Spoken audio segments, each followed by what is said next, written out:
নমস্কার বন্ধুরা, শুভ সকাল। মানু ব্লগে আমার বন্ধুদের স্বাগত জানাই। কেমন আছেন আমার বন্ধুরা সবাই?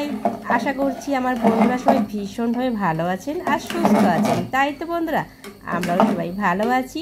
আজকে 7 সেপ্টেম্বর, আজ স্যাটারডে, আর এখন বাজে সকাল 9টা। তো আমি এখন থেকে চলে এসেছি আমি আমার বন্ধুদের সামনে একটা নতুন ব্লগ নিয়ে।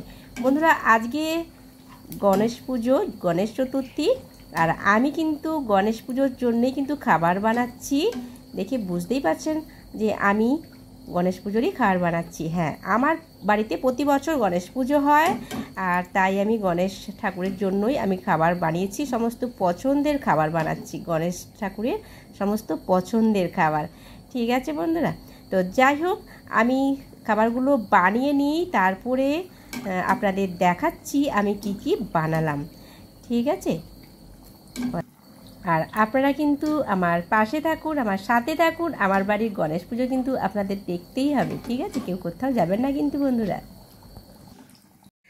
তো বন্ধুরা, আমি সকাল থেকে যা খাবারগুলো বানালাম সেটা আমি দেখিয়ে দিই আপনাদের। চলুন দেখে নিন। এখানে রয়েছে বেসনের লাড্ডু, এটা আমি কালকে বানিয়েছিলাম। দুধের লাড্ডু, এটা এক ধরনের মোদক। এই মোদকটা সুজি, গুড়, নারকেল, কাজু, কিশমিশ দিয়ে এটা বানানো। আর রয়েছে ময়দা, নারকেলের পুর দিয়ে যে মোদকটা হয় সেটা, এটা বাতাসা। এখানে রয়েছে ক্যাডবেরি, সুজি, মালপোয়া, দই, পায়েস, আর রয়েছে দুধ আর জল। ঠিক আছে, এইগুলো আমি বানিয়েছি সকাল থেকে।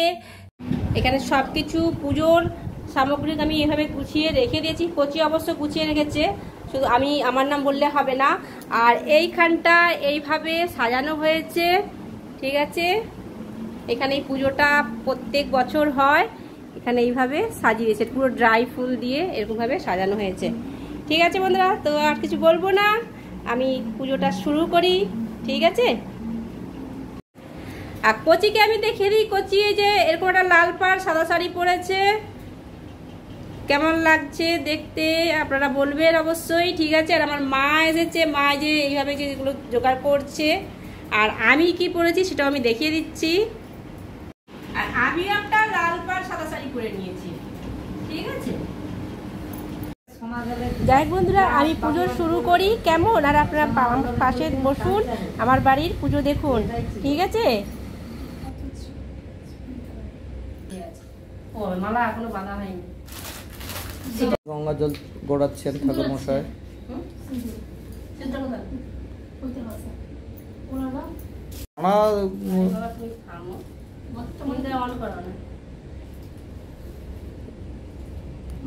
লুজ ফুল নেই, হ্যাঁ লুজ ফুল গাঁদা আছে। হ্যাঁ, আর ওর পাশে সব বাঁধা আছে। কেন লুজ ফুল? 10টা করে 8টি, আর এইটা আছে 8টা। এই যে বড় সুতাটা 8টা আছে, সব বাঁধা আছে 10টা। কচি পপুলার শাক, বাজালেই ছাঁচ।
বন্ধুরা, কচি কিন্তু 108টা দূর্বা দিয়ে চন্দনে লাগিয়ে তারপরে গণেশ ঠাকুরের পায়ে দিচ্ছে।